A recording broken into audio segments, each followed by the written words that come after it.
فقہ حنفی کیا ہے؟ فقہ حنفی ہے نبی صلی اللہ علیہ وسلم کے شاگردوں میں ایک جلیل قدر شاگرد تھے عبداللہ ابن مسعود رضی اللہ تعالیٰ عنہ. حضرت علی رضی اللہ تعالیٰ عنہ جب کوفہ ہجرت کر کے گئے ہیں تو 1400 صحابہ صاحب علم حضرت علی کے ساتھ کوفہ گئے, تو کوفہ علم کا ایک مرکز بنا. حضرت علی کے شاگرد اور عبداللہ بن مسعود رضی اللہ تعالیٰ عنہ کے شاگردوں میں جلیل قدر شاگرد تھے حضرت علقمہ. حضرت علقمہ رضی اللہ تعالیٰ عنہ اشبہ الناس بعبداللہ ابن مسعود, ان کو کہا جاتا ہے عبداللہ ابن مسعود کے سب سے زیادہ مشابہ, سب سے زیادہ علم حضرت علقمہ نے عبداللہ ابن مسعود سے سیکھا. اور عبداللہ بن مسعود نے کس سے علم سیکھا؟ کوئی نیا فرقہ رکھا یا نبی کا علم تھا جو حضرت علقمہ تک ٹرانسفر کیا ہے؟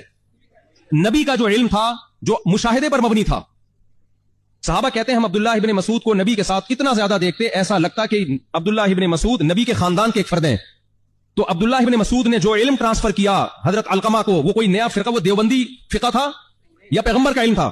پیغمبر کا. پھر علقمہ رضی اللہ تعالیٰ عنہ جنہوں نے سیدہ عائشہ کی زیارت کی اور بہت سارے صحابہ کی زیارت کی, ان کے مشہور ترین شاگرد ہیں حضرت ابراہیم نخعی رحمہ اللہ تعالیٰ, جن کا نام امام بخاری بڑے احترام سے لیتے ہیں. کوفہ کے بہت بڑے فقیہ, قرآن میں بھی, حدیث میں بھی, اور فتوے میں بھی, تفسیر میں بھی, اور فقہ میں بھی. ابراہیم نخعی رحمۃ اللہ علیہ بھی تابعین میں سے تھے. پھر ابراہیم نخعی رحمۃ اللہ علیہ کے درجنوں شاگردوں میں سب سے بڑے شاگرد ان کے حماد الکوفی. مجھے ایک بات بتاؤ, عبداللہ ابن مسعود نے جو علم علقمہ تک ٹرانسفر کیا وہ دیوبندیت تھی یا اسلام تھا؟ اسلام تھا. پھر آگے حضرت علقمہ نے ابراہیم نخعی تک جو علم ٹرانسفر کیا وہ دیوبندیت تھی یا اسلام تھا؟ اسلام تھا. پھر ابراہیم نخعی کے نائب تھے حماد الکوفی. ابراہیم نخعی نے حماد کی طرف جو علم ٹرانسفر کیا وہ دیوبندیت یا کوئی نیا فرقہ تھا یا اسلام تھا؟ اسلام تھا. پھر حماد الکوفی کے درجنوں شاگردوں میں سب سے قریب ترین شاگرد امام ابو حنیفہ رحمہ اللہ تعالیٰ. تو حماد الکوفی نے امام ابو حنیفہ تک جو علم ٹرانسفر کیا وہ دیوبندیت تھی, کوئی 73واں فرقہ تھا یا وہ اسلام تھا؟ اسلام تھا. پھر امام ابو حنیفہ کے دو مشہور شاگرد امام ابو یوسف اور امام محمد, انہوں نے امام ابو حنیفہ سے علم حاصل کیا. تو امام حنیفہ نے ان کو جو علم ٹرانسفر کیا وہ دیوبندیت تھی یا وہ کوئی 73واں 74واں 75واں فرقہ تھا یا وہ اسلام تھا؟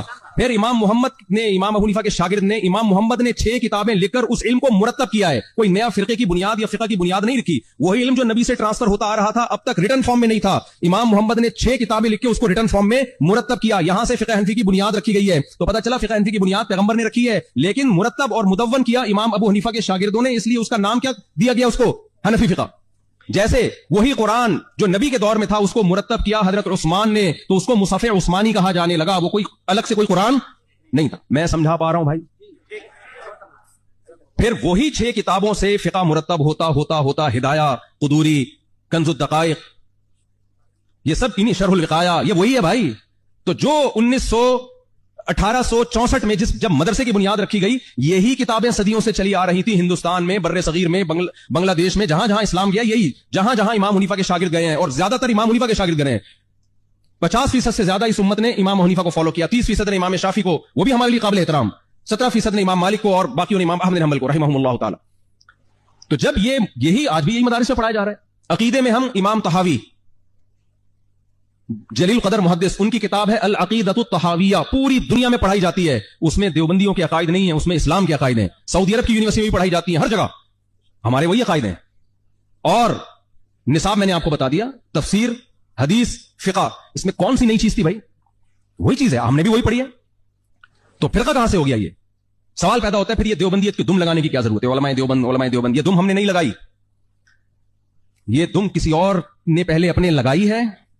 تو اس سے فرق کرنے کے لیے پھر لوگوں نے مختلف ناموں سے موسوم کرنا شروع کر دیا.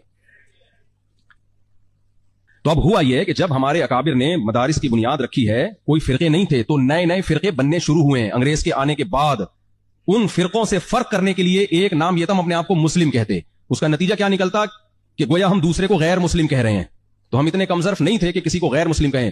تو فرق کرنے کے لیے لوگوں نے پھر یہ نام دیے ہیں کہ یہ علماء دیوبند ہیں, ان کے یہ عقائد ہیں, اور یہ علماء دیوبند کے علاوہ ہیں, ان کے یہ عقائد ہیں. تو اس لیے کوئی فرقہ نہیں ہے. اور آپ یہاں علماء سے تعلق قائم کریں, عقیدہ توحید والا رکھیں. کوئی عالم بدعت کی طرف اگر بلاتا ہے تو ہمیں اس کو کسی صورت میں فالو نہیں کرنا.